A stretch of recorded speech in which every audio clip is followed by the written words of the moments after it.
Episode 92, 93 और 94। शिव की बेशर्मी भरी बातें। अब तक हमने पढ़ा कि कैसे इवा ने शिव से पूछा था कि क्या उसे कभी इवा के साथ शादी करने का रिग्रेट हुआ है। अब आगे शिव थोड़ा सीरियस होकर बोला, हाँ मुझे हमेशा इस बात का दुख होता है। वही इवा ने जब शिव की बात सुनी तो न जाने क्यों उसके दिल में दर्द हुआ। उसे शिव का इस तरह का जवाब सुन बिल्कुल भी अच्छा नहीं लग रहा था। उसकी आंखों में नमी आ गई। उसने तुरंत अपनी नजरें नीचे कर ली।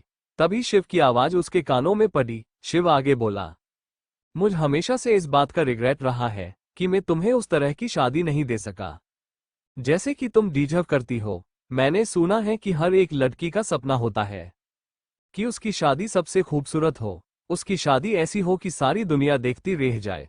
मुझे पता है तुम्हारे भी अपने शादी को लेकर कोई सपने होंगे, लेकिन मैं तुम्हें वैसी शादी नहीं दे पाया। मेरी वजह से तुम्हें एक सिंपल शादी करनी पड़ी। इवा ने जब शिव की बात सुनी तो वो हैरानी से उसकी तरफ देखने लगी। वो इतनी हैरान थी कि अपना रोना भी पूरी तरह से भूल गई थी। जब शिव ने देखा कि इवा किसी भी पल रो सकती है तो वो माहौल को थोड़ा लाइट बनाने के लिए बोला, वैसे मैं सोच रहा था कि मैं एक दिन जब मैं तुमसे इस तरह से शादी करूं तो हमारी शादी देखने के लिए वहां पर हमारे 4-5 बच्चे भी मौजूद हो। तुम क्या सोचती हो? है ना ये अच्छा आइडिया? ये बोल उसने अपनी एक आई विंक कर दी। वही जब इवा ने शिव की ऐसी बात सुनी तो वो शिव के सीने के ऊपर अपने छोटे छोटे हाथों से मारती हुई बोली, आप बहुत बुरे हो। मैं यहाँ सीरियस हूँ और आपको मजाक सूझ रहा है। अरे किसने कहा मैं सीरियस नहीं हूँ, बल्कि मैं तो सच में सीरियस हूँ। जरा सोचो, हमारी शादी में हमारे 4-5 बच्चे नाच रहे हैं। क्या ये देखने में अच्छा नजारा नहीं होगा? शिव ने उसकी बात पर कहा। एवा झट से बोली, क्या आप मुझे मारवाना चाहते हैं? मैं इतने बच्चे नहीं संभाल सकती, मुझे सिर्फ 2 बच्चे चाहिए। वही एवा की बात सुन अब हैरान होने की बारी शिव की थी। वो खुश भी था कि एवा उसके साथ बच्चे चाहती है। वो एवा को फिर से छेते हुए बोला, ओह तो तुम्हें सिर्फ 2 बच्चे चाहिए, ठीक है फिर हम 2 बच्चे करेंगे। वैसे क्या हमें इसकी अभी से तैयारी शुरू करनी चाहिए? वैसे तुम्हें लड़का चाहिए या फिर लड़की? अब जाकर इवा को रियलाइज हुआ कि वो बातों ही बातों में ये क्या बोल गई थी। वो तुरंत शिव से दूर होने की कोशिश करते हुए बोली, मुझे कुछ नहीं चाहिए, आप मुझे परेशान करना बंद करें। वो शिव से दूर होने की कोशिश करने लगी कि शिव ने उसे कमर से पकड़कर अपने ओर करीब खींच लिया। अब उनके बीच थोड़ी भी दूरी नहीं थी, उनकी बॉडी पूरी तरह से आपस में चिपकी हुई थी। एवा को भी रियलाइज हुआ कि शिव को मारने के चक्कर में वो उसके ऊपर ही चढ़ गई थी। अब वो पूरी तरह से शिव के ऊपर थी। उसने अब शिव की तरफ देखने की भी हिम्मत नहीं की। उसे बहुत शर्म आ रही थी। एक तो शिव की बातें, ऊपर से उनकी पोजीशन। वही शिव को इवा को इस तरह छेने में मजा आ रहा था। उसने इवा को पकड़कर घुमाया जिससे इवा अब उसके नीचे थी और वो पूरी तरह से उसके ऊपर। वो इवा के कान के पास जाकर बोला, जान क्या हमें अभी एक बार कोशिश करनी चाहिए? इवा का मन कर रहा था कि अभी के अभी वो शिव की नजरों से गायब हो जाए। इवा का दिल जोर जोर से धक रहा था। उससे कुछ बोला भी नहीं जा रहा था। उसने खुद को मुश्किल से शांत किया, फिर शिव की तरफ देख बोली, शिव आपको सिर्फ मुझे परेशान करना आता है, छोड़िए मुझे जाने दीजिए। ये बोलते वक्त वो काफी क्यूट लग रही थी। अब मैंने कब तुम्हें परेशान किया? मैं तो तुमसे बस पूछ रहा था, मैं तो तुम्हारे ही फायदे की बात कर रहा था। आप इवा ने शिव से कुछ कहने के लिए अपना मुंह खोला लेकिन समझ नहीं आया कि क्या कहे। वो शिव से बचने के लिए बहाना सोचने लगी। शिव भी उसे ही देख रहा था। उसकी नजर अभी इवा के लिप्स पर टिकी थी जिसे इवा अपने दांतों से काट रही थी। वो इस बात से अनजान थी कि उसकी इस हरकत शिव को खुद पर से अपना कंट्रोल खोने के लिए मजबूर कर रही थी। शिव का मन अभी के अभी इवा को किस करने का हो रहा था। उसने सीधे इवा के लिप्स पर अपने लिप्स रख दिए और उसे पूरे पैशनेट तरीके से किस करने लगा। एवा शिव के इस एक्शन के लिए बिल्कुल भी तैयार नहीं थी। वो तो शौक होकर उसे ही देखने लगी। वही शिव ने इवा के नरम और मुलायम लिप्स का स्वाद लेने में पूरी तरह से खो गया था। जब उसने देखा कि इवा अपना मुंह नहीं खोल रही है तो उसने अपने एक हाथ से इवा के कमर पर चुटकी ली जिससे इवा की आह निकल गई। शिव ने भी तुरंत इस बात का फायदा उठाया और अपनी जीभ को इवा के मुंह में डाल दिया। शिव के इस तरह किस करने पर इवा ने अब अपनी आंखें बंद कर ली। वो भी शिव की किस में खो रही थी। इस वक्त उसकी बॉडी में अजीब सी हलचल हो रही थी। उसे शिव के और करीब जाने का मन कर रहा था। वो भी अब शिव को किस करने लगी। वो किस कम बाइट ज्यादा कर रही थी। जब शिव ने देखा कि इवा भी उसका साथ दे रही है तो उसे काफी अच्छा लगा। वो अब इवा के साथ थोड़ा सॉफ्ट होकर किस कर रहा था। इवा भी अपने आसपास की सभी चीज को पूरी तरह से भूल गई थी। वो पूरी तरह से शिव में खो गई थी। इवा को सांस लेने में तकलीफ होने लगी, लेकिन फिर भी वो शिव से दूर नहीं होना चाहती थी। उसे और किस चाहिए था? शिव और इवा दोनों ही एक दूसरे को जैसे अभी के अभी पा लेना चाहते थे। उन दोनों की ही बॉडी पूरी तरह से गर्म हो चुकी थी।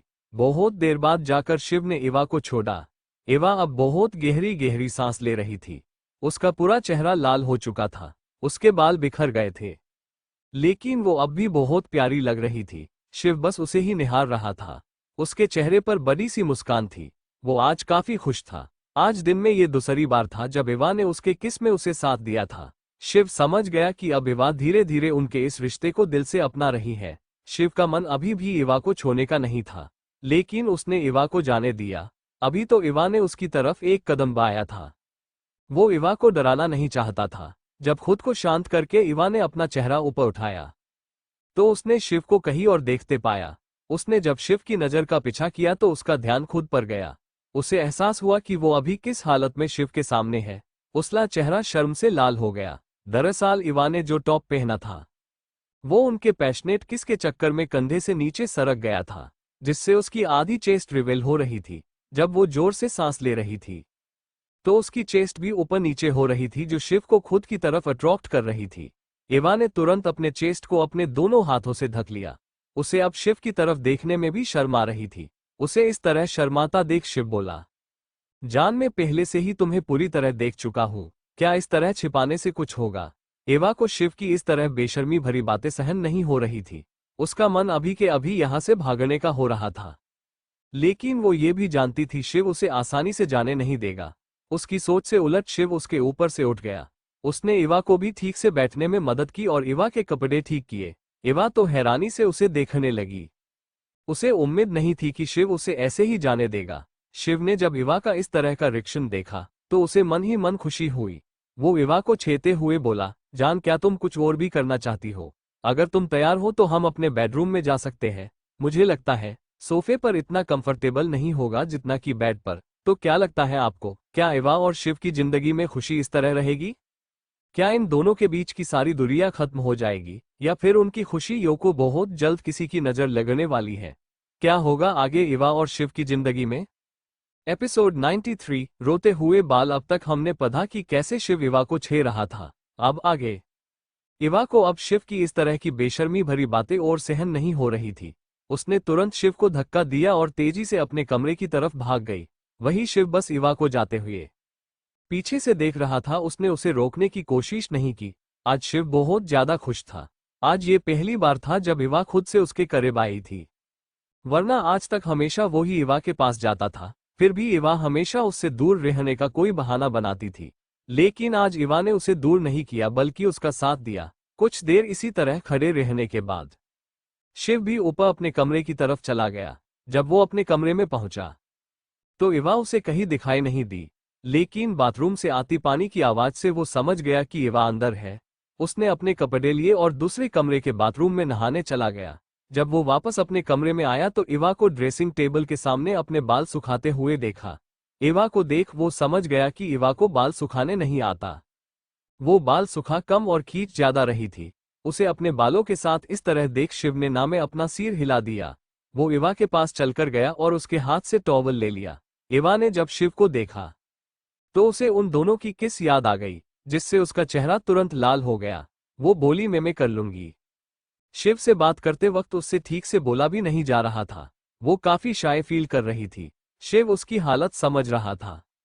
वो इवा का ध्यान भटकाने के लिए बोला, रिलैक्स, मैं तो सिर्फ तुम्हारे बालों को सुखा रहा हूँ, जिस तरह से तुम अपने बालों को सुखा रही हो।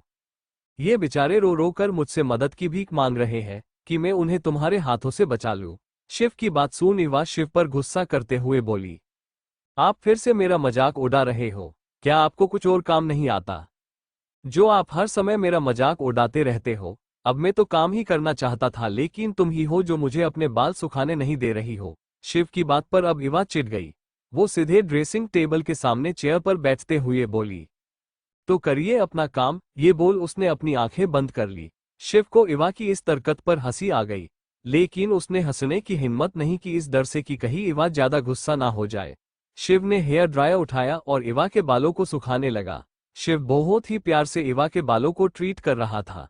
बालों को पूरी तरह से सुखाने के बाद उसने हेयर ड्रायर नीचे ड्रेसिंग टेबल पर रख दिया। जब उसने इवा की तरफ देखा तो उसे समझ आ गया कि इवा कब की सो चुकी है। शिव ने सोचा इसका कुछ नहीं हो सकता। उसने ध्यान से इवा को अपने गोद में उठाया और ले जाकर बिस्तर पर लिटाया। उसने इवा के ऊपर अच्छे से ब्लैंकेट कवर की, फिर बड़ी ई का टेम्परेचर सेट किया। उसके बाद शिव भी वही सोफे पर बैठकर अपना ऑफिस का काम करने लगा। जब इवा की नींद खुली तो पहले से ही रात हो चुकी थी। उसे बहुत भूख भी लग रही थी। उसने अपने पेट पर हाथ रखा, फिर कमरे में इधर उधर देखने लगी तो उसकी नजर सामने बैठे शिव पर गई। शिव इस वक्त अपने लैपटॉप में कुछ काम कर रहा था। वो अपना काम बहुत ही सीरियस होकर कर रहा था। शिव ने कैजुअल कपड़े पहने हुए थे और अपने आंखों पर स्पेक्ट लगा रखा था। इस वक्त उसके हाथों की उंगलियां कीबोर्ड पर काफी तेजी से चल रही थी। एवा को शिव बहुत ही अट्रैक्टिव लग रहा था। एवा बस शिव को देखने में ही खो गई। जब शिव ने अपने ऊपर किसी की नजरें महसूस की तो उसने ऊपर देखा तो पाया कि एवा उसे ही देख रही है। एवा को खुद को इस तरह देखता पाकर शिव को अच्छा लगा। वो एवा से प्यार से बोला, जान क्या तुम्हारी नींद पूरी हो गई? शिव के बोलने से एवा अपने होश में आई। वो बोली, हाँ, लेकिन मुझे भूख लगी है। ये बोल उसने अपने पेट पर हाथ रख दिया। उसके इस तरह मुंह बनाने से शिव के चेहरे पर हल्की मुस्कान आ गई, जो उसने एवा के देखने से पहले ही छिपा ली। वो बोला, ठीक है, तुम हाथ धोकर आओ, मैं किसी को खाना लाने बोलता हूँ। एवा ने हाँ में अपना सर हिला दिया। फिर वो हाथ मुंह धोने चली गई। शिव ने भी मेड को खाना लाने बोल दिया।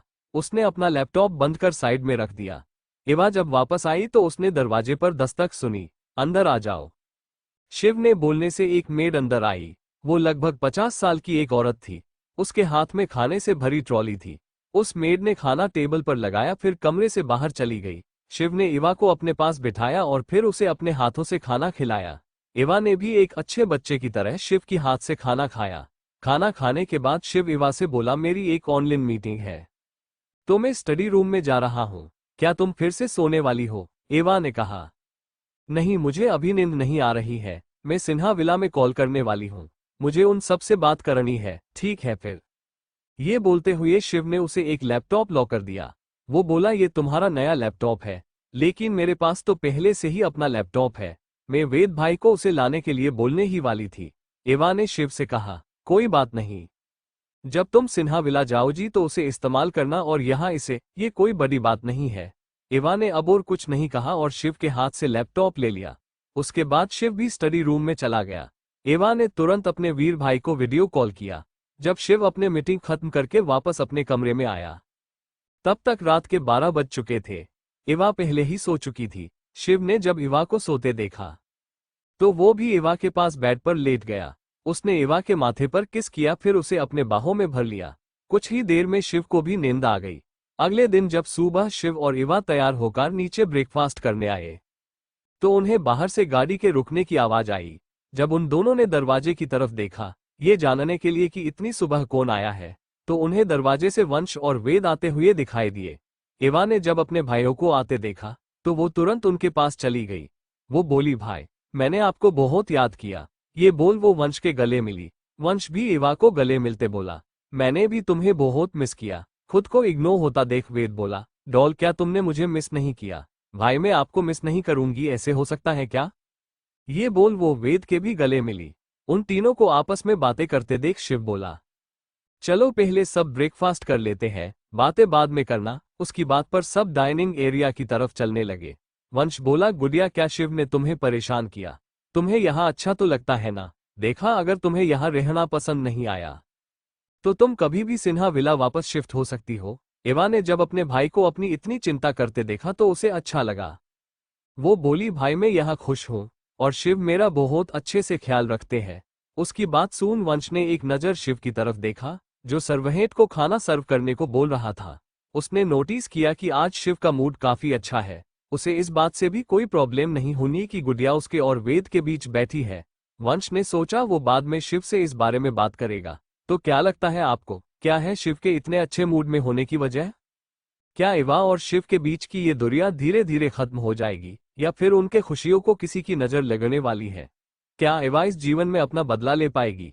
क्या होगा जब नेहा को एवा के रिया होने की बात पता चलेगी? क्या नेहा फिर से कोई साजिश रचेगी एवा के खिलाफ? एपिसोड 94 इवा की दोस्त। अब तक हमने पढ़ा कि वंश और वेद सुबह सुबह शिव के घर पर आ गए थे, तो शिव ने उन्हें अपने साथ ब्रेकफास्ट करने के लिए इनवाइट किया। अब आगे चारों बैठकर अपना अपना ब्रेकफास्ट खा रहे थे कि वेद इवा से बोला, डॉल तुम फ्रेशर्स पार्टी में क्या करने वाली हो? क्या तुमने कुछ डिसाइड किया है? नहीं भाई, मैंने अभी तक कुछ भी डिसाइड नहीं किया है। मुझे समझ नहीं आ रहा कि मुझे किस चीज में पार्टिसिपेट करना चाहिए। तो क्या तुम मेरे साथ डांस में पार्टिसिपेट करोगी? जैसे ही वेद ने ये बात कही, उसे अपने ऊपर एक गुस्से भरी नजर का एहसास हुआ।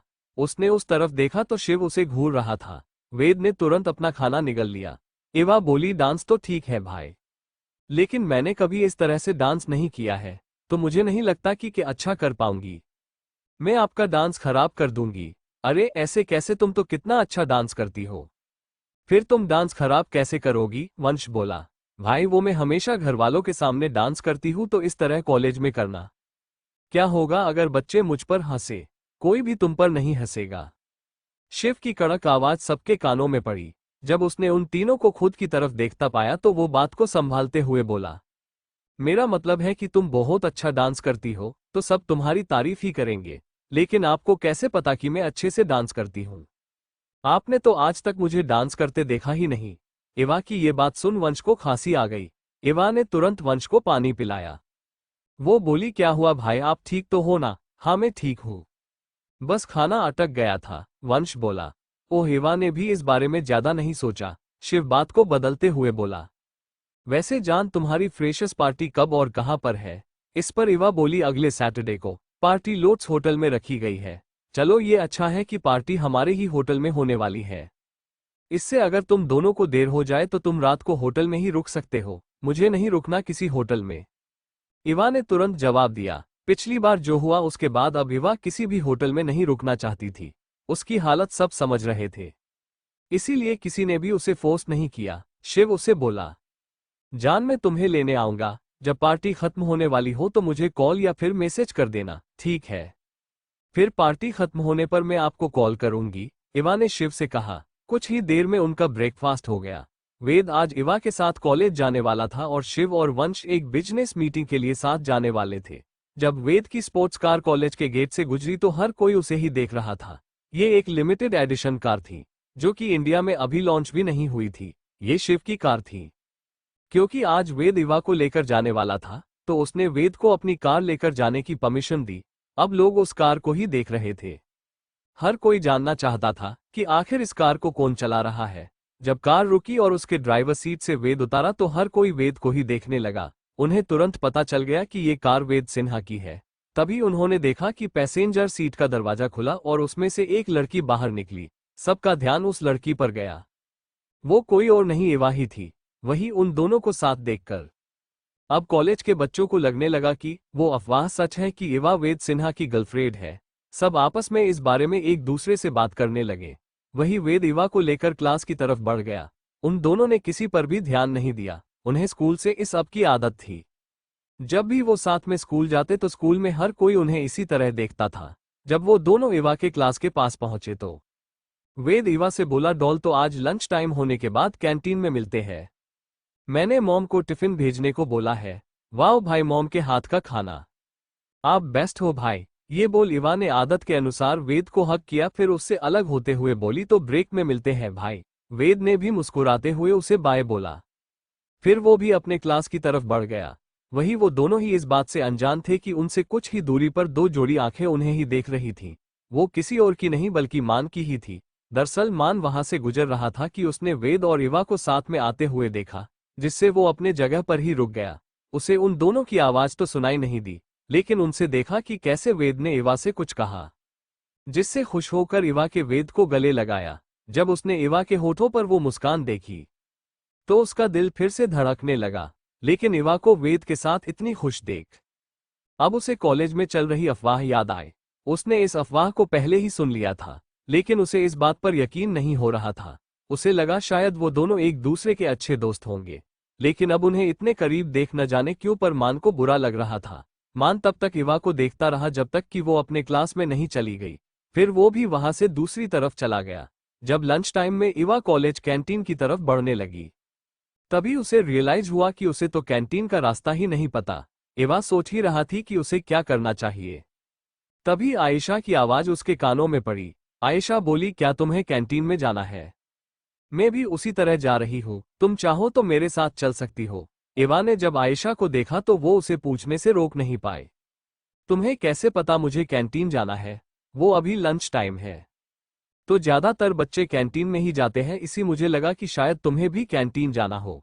आयशा ने इवा को जल्दी से समझाया। उसकी बात इवा को भी सही लगी।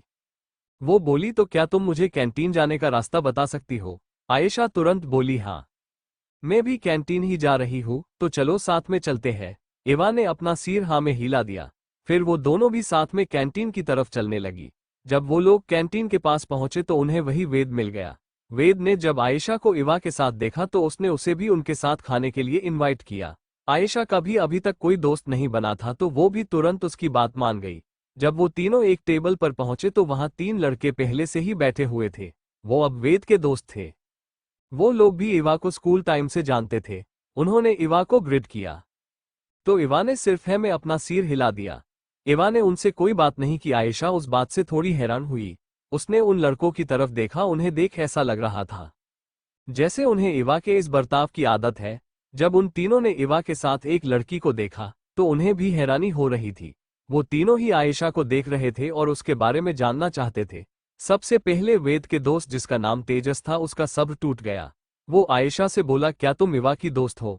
इससे पहले कि आयशा जवाब देती इवा बोली, नहीं, हम दोस्त नहीं है। तो क्या लगता है आपको, क्या इवा फ्रेशर्स पार्टी में भाग लेगी? क्या इवा करेगी वेद के साथ डांस? क्या इस फ्रेशर्स पार्टी में नेहा करेगी इवा के खिलाफ कोई साजिश, या फिर इवा करेगी कुछ ऐसा जिससे नेहा के बर्बादी की शुरुआत होगी?